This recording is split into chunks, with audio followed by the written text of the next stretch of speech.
Jamais c'est parti avec cette grande édition des nouvelles. À la une de cette édition, le 17 juin de chaque année, c'est la journée mondiale de lutte contre la sécheresse et la désertification. Plus de détails dans ce radio-journal. Mandeleo FM. Certains membres de la communauté laissent organiser une marche de l'Ituri ce lundi 17 juin 2024. Restez branchés, plus de détails dans ce radio-journal. Mandeleo FM. La division des affaires sociales menace d'arrêter les responsables de l'orphelinat Oussaïdi Zikwa Wanyongi de Kassinde. Plus de détails dans ce radio-journal. Mandeleo FM. Tels sont les titres choisis parmi tant d'autres qui font l'ossature de cette grande édition vespérale. Bienvenue à tous et au détail.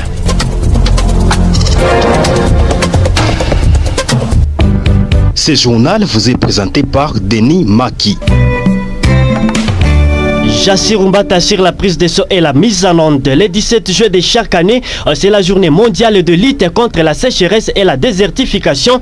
Selon M. Claude Abekani Oukerdougou, le superviseur de l'environnement en chefferie de Djoukoti, des journées à savoir de l'environnement initialement le 5 juin 2024 et de la sécheresse et désertification à date 17 juin 2024 serait célébré à Aoué Barjou vidéo lieu où se trouve les boisements de Djoukoti. Écoutez M. Claude Abekani, superviseur de l'environnement de la dite chefferie dans cet élément sonore. Et effectivement, nous avons combiné les deux journées qui sont programmées dans les mois de juin ici, c'est-à-dire la journée du 5 juin, donc la journée de l'environnement, et la journée du 17 juin, qui est la journée de lutte contre la désertification et la sécheresse. Alors nous avons combiné ces deux journées tout ensemble et nous allons les célébrer mardi 18 juin 2024 à chefferie de Djoukoti, précisément dans notre boisement de Aoué Jouvoudo. Effectivement, pour lutter contre la désertification et la sécheresse, la population doit reboiser. La population doit reboiser, faire les reboisements, parce que beaucoup d'années nous voyons avec l'urbanisation, la croissance de la population, donc la démographie qui galope, il y a les déboisements, d'où il faut qu'on puisse reboiser. C'est ça donc le message que je lance à la population, non pas seulement de Djoukoti, mais la population du territoire et pourquoi pas de notre province et la République en général. Je l'ai également signalé au sommaire de cette édition. Certains membres de la communauté laissent organiser une marche qui a chuté au gouvernorat de la province de l'Ituri ce lundi 17 juin 2024. Ceux-ci ont manifesté pour demander l'implication personnelle du gouverneur militaire de l'Ituri dans les dossiers fonciers qui existent entre la réserve de faune à Okapi et la population autochtone riveraine de Sainte-Aire zoologique. Écoutons un des membres de cette communauté au micro de la RC Mbounia. La communauté s'est présentée ici au esplanade de la province de Ituri pour demander l'implication personnelle de l'exécutif provincial pour décanter le conflit qui est entre la communauté autochtone et la RFO, réserve à faune à Okapi. Nous venons déjà de déposer notre demande sur l'implication proprement dite de l'exécutif provincial pour décanter la situation. Le gouverneur est appelé à donner une suite favorable pour ces faits parce que la loi 045 stipule sur la délimitation de la réserve à faune à Okapi. Jusque-là, après plusieurs demandes, après plusieurs lettres déposées aux autorités de la justice, et là, rien n'a été fait. C'est pourquoi la communauté a décidé de venir déposer leurs lettres de demande d'implication personnelle de l'exécutif provincial pour décanter la situation qui est entre la RFO et la communauté autochtone. Ça date depuis le temps, ça fait déjà 34 ans. 34 ans, vous venez toujours réclamer sa suite favorable. La suite favorable de la part de l'exécutif provincial parce qu'il soutient la vision du chef de l'État, le peuple d'abord.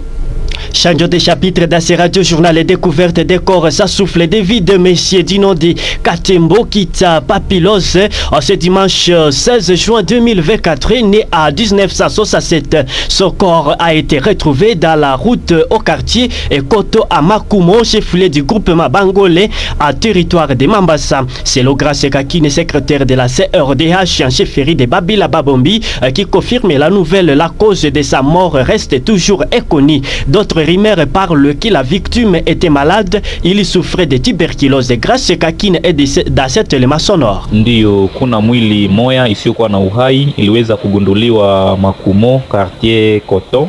Mwili hiyo ni yake Katembo Kita Papilos ambaye aliweza kukutwa maiti yake kwenye barabara, na mpaka sasa chanjo cha kifo chake hakijulikana. Mezosi kunaendelea kuonekana au kusikilika na marimer kusema kwamba ndugu Katembo Kita Papilos alikuwa anasikia tuberculose, na wakati yeye alikuwa anatoka hopital traditionnel communément appelé Menamo aliweza kuanguka na kifo yake iliweza kutokea pale, na maiti yake iliweza kutoshwa kwenye udongo après autorisation ya service ya sécurité. Mais aussi asubuhi ya leo au busiku ya leo haikukuwa mzuri kwa wakaaji wa Makumo, kwani kuna dada Katungu Kasomo Neema ambaye aliweza kubebwa na watu ambao hawajulikane mwa hiyo usiku, na imesemeka kwamba huyo msika Katungu Kasomo Neema aliweza kukutwa ndani ya nyumba yake au kwenye kitanda kyake, na hao watu ambao hawajulikane waliweza kumbeba. Mpaka sasa musika hajaonekana. Ndio maana tunaendelea kushangala paski wanatuambia kila siku kwamba patrouille iko napita mumugine parvenir kukia beba mutu huko kusandre iko haya sana ku service ya sécurité. Mais aussi tunaomba service ya sécurité kuweza kusaidia hiyo jamaa, kuweza kusaidiana na hiyo jamaa ili huyo musika aweze kupatikana. Mais aussi tunaomba na kwa wale wa kidnapper kuweza kuachilia dada yetu Katungu Kasomo Neema, kwani jamaa imeweza kunungunika sana. Vile vile na sisi marafiki tumeweza vile kunungunika sana. Tunaomba wale wa kidnapper waweze kuachilia dada Katungu Kasomo Neema ili aweze kuendelea na maisha yake kama kawaida, parce que service ya sécurité imeweza kukamata madisposition zidi ya kutrake wale ambao waliweza kumbeba. Yule ambaye ataweza kushikwa ataweza kuadhibiwa vikali na serikali yetu ya Kongo. La division des affaires sociales menace d'arrêter les responsables de l'orphelinat Oussaïdi Zikwa Wanyonge de Kashindi. Il lui est reproché d'utiliser des enfants orphelins pour des faits personnels. C'est une allégation rejetée par M. Thierry Luendo qui accuse de son côté ses services de l'État d'abandon des enfants nécessités. Il crie à la chance à l'homme et appelle toutes les autorités au secours. Prémisse Batita pour d'autres détails. Dans une interview exclusive accordée à notre rédaction, Thierry Luendo dénonce les menaces de la division des affaires sociales envers les patriotes qui se donnent pour nourrir les enfants orphelins de massacres ADF. Notre personne ressource plaide pour une intervention urgente des autorités locales et nationales. La division de Beni nous menace. Au lieu d'amener la nourriture aux orphelins, on voudrait qu'on nous mette à prison. Pourquoi nous sommes menacés par la division de Beni? Nourrissant les enfants par le patriotisme, nourrissant les enfants passant église par église, nous sommes menacés. On voulait même nous mettre à prison à cause de ça. Nous sommes menacés, le patriotisme prime aujourd'hui. Au gouvernement, j'interpelle tous les députés provinciaux, nationaux, tous les ministres d'État, surtout les affaires sociales, de pouvoir songer au cas des orphelins. Les orphelins vivent une situation critique. Pendant ces temps, des centaines d'enfants orphelins se meurent en ville de Beni et environ. Sans aucune assistance publique ou humanitaire, ces enfants vivent de la bonne volonté des églises. Les orphelins sont oubliés par toutes les ONG possibles. L'orphelin aujourd'hui est menacé, la guerre est par-ci par-là. À Kandine, on massacre les gens sont décapités à 1000 morceaux. Mais les orphelins restent à Kandine, mon cher, partout, à territoire de Beni. Nous manquons quoi nourrir les orphelins? Les enfants déplacés n'en parlent même plus. Ainsi, la division au niveau de Beni n'a même pas le souci de voir les orphelins vont vivre comment, les enfants déplacés vont vivre comment, les vulnérables. Nous plairons, mes chers amis. Nos efforts pour joindre la division des affaires sociales n'ont pas encore abouti. Nous y reviendrons. Et descendu d'origine inconnue à Kosime, une maison a plagé au quartier Batili. Et la semaine dernière, plusieurs biens de valeur ont été réduits à cendres aux côtés de vos 3 vies humaines. La police qui a ouvert les enquêtes affirme que 3 personnes qui étaient à l'intérieur de cette maison ont été calcinées. Nasso Marura, communicateur de la PNC Barbeni, ajoute que jusqu'à présent, personne ne connaît l'origine de cet incendie. Écoutons les témoignages de Nasso Marura depuis la région. Vers 22h de ce jeudi que nous avons été alertés qu'il y a un incendie à Boutili, commune de Moulekera, et rapidement nous avons fait tout moyen à notre niveau, nous en tant qu'acteurs de protection des populations et leurs biens, faire appel aux spécialistes et professionnels anti-incendie, mais c'était déjà pratiquement impossible car l'irréparable était déjà arrivé. À notre arrivée, nous avons constaté qu'il s'est agi d'une maison à plage. Nous avons été informés qu'à l'intérieur de la maison Kosime, il y a eu 3 personnes et qui ont été aussi calcinées. Je cite ici Madame Sylvie, 24 ans révolue, et son enfant de 2 ans du nom de Germain. Nous avons aussi parlé d'une fille de 12 ans du nom de Gloria. Alors, l'ordre a déjà été donné à l'équipe de la police technique et scientifique par le commandant ville de la PNC Beni afin d'aller faire son expertise pour essayer de comprendre l'origine de cet incendie. Et nous, la police, au nom du commandant commissariat urbain de la PNC Beni, le commissaire supérieur principal Kaouma Lemba Jean-Fabien Sébastien, adressons nos condoléances les plus émues à la famille des victimes, tout en appelant à la population tout entière à la prudence sur des cas pareils.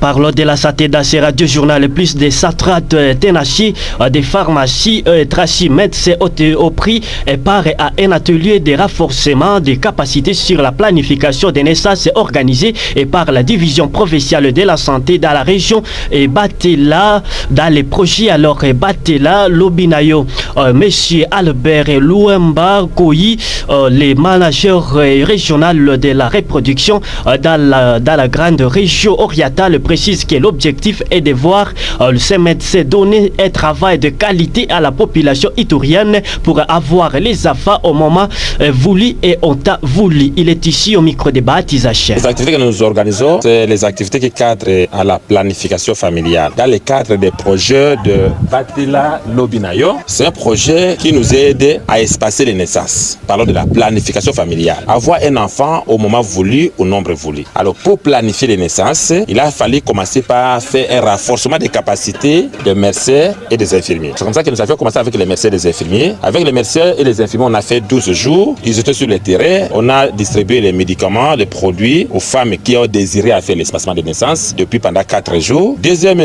salle, nous sommes avec les tenanciers des pharmacies ou les gens qui vendent dans des officines pharmaceutiques les produits de contraception. Nous les apprenons comment recevoir les clients ou les clientes pour acheter les produits et comment gérer les données ou les rapports de ces données. Alors, et de quelle manière ils peuvent les faire à leur limitation. Là où ils sont limités, ils doivent référer tous les cas dans les hôpitaux ou dans les centres de santé, là où il y a des médecins et des infirmiers qui ont déjà eu une formation. Qui a organisé cette activité et Décaté est venu pour le tenancier des pharmacies. Nous avions nous avions invité 130 personnes dans les différentes pharmacies. Chaque pharmacie, au moins 2 personnes devraient être représentées. Et par rapport aux médecins et les infirmiers, nous avions préféré d'appeler au moins 36 médecins et infirmiers dans l'ensemble pour 2 zones de santé. Nous avions pris la zone de santé de Bounia et la zone de santé de Rouapara. Notre attente est d'avoir un travail de qualité, c'est-à-dire que ces gens fournissent un travail de qualité à la population pour le bien-être de la communauté. Au milieu de toutes les difficultés du monde, les chrétiens sont appelés à faire la volonté de Dieu. C'est l'essentiel de l'homélie de l'abbé Patrick Mungu Diakisa et c'est au cours d'une messe qu'il a présidée ce dimanche 16 juin 2024 dans l'église paroissiale de Logo, jour où l'église catholique du Congo a célébré la journée mondiale des communications sociales. Il est ici dans cet élément sonore. Saint Paul nous le dit bien dans la première lecture, puisque la parole de Dieu nous révèle que le royaume de Dieu s'est construit au milieu de multiples difficultés, mais ces difficultés ne peuvent pas l'étouffer. Et puis la croissance du royaume de Dieu ne dépend pas de l'homme. Comme une graine sémée, pousse, grandit, devient un arbre jusqu'à ce que les oiseaux du ciel viennent y faire leur maison. Mais au milieu de tout ce qui nous accable, au milieu de tout ce qui nous assaille, Parlons toujours de la religion dans ce radio journal. L'orchestre FEPACO Nzambi Malamu, province de l'Ituri, ville de Bunia, annonce un grand concert évangélique pour le 28 juillet 2024 au stade Epoville dans un échange avec la rédaction centrale de la radio communautaire Maïndeleo. Le chef d'orchestre, M. Gauthier Amissi, précise que l'objectif majeur est de réunir le peuple iturien en sein de l'évangélisation et croire à Jésus-Christ qui est les presses de la paix. Il est ici au micro de Baptiste Hacher. Nous sommes l'orchestre FEPACO. L'orchestre FEPACO, nous avons le privilège, nous avons la grâce d'être l'orchestre mère de l'église FEPACO Nzambi Malamu parce que nous sommes à la direction. Depuis 2019, nous avons fait un grand concert à la tribune. Dieu s'est manifesté dans ce concert-là. En 2024, nous avons voulu rééditer l'exploit en organisant un événement au stade de l'Epoville. Nous sommes en train de projeter un 4e album qui sera par la grâce de Dieu disponible au mois de novembre. Nous allons lancer ça, si Dieu le veut, la salle Réma. Le 28 juillet, nous avons un grand événement au stade EPO. Et notre souci, nous avons l'ambition de réunir plus de 5000 personnes dans la ville de Bunia. Et moi, je sais que c'est possible. Le 28 juillet, nous allons élever le Seigneur Jésus-Christ. Nous, l'orchestre FEPACO, nous croyons qu'il est le prince de la paix. Ça, c'est la base. Ce concert-là va réunir toutes les tendances. Celui qui connaît FEPACO connaît que c'est une église qui rassemble plusieurs ethnies, qui rassemble plusieurs tribus. Ça, c'est la deuxième des choses. Et la troisième des choses, il y a une partie que nous avons réservée d'abord pour l'évangélisation. Parce que la paix marche toujours de pair avec l'évangélisation. Celui qui tue son voisin, celui qui paie son voisin, s'il est évangélisé, s'il accepte le message de Christ, je crois qu'il sera prêt à arrêter. Donc, et comme l'orchestre FEPACO a organisé un concert évangélique, il y aura des baptisés, il y aura des miracles, plusieurs choses. Et comme l'orchestre FEPACO va évangéliser à travers nos chansons, nous avons la ferme conviction que Dieu va nous écouter et Dieu va agir. De son côté, le vice-président Jati Kaniki a fait savoir que cet orchestre, depuis sa création, a déjà réalisé plusieurs œuvres dans l'évangélisation et par ces différentes chansons où un nouveau album sera bientôt lancé au mois de juillet. Il est ici au micro de Baptiste Hacher. Orchestre Oyo, Lelo Ezali, vous allez diriger depuis Mandaki au moins plus de 8 chefs d'orchestre au dirigeant orchestre Oyo. Orchestre FEPACO depuis 2010 jusqu'à aujourd'hui.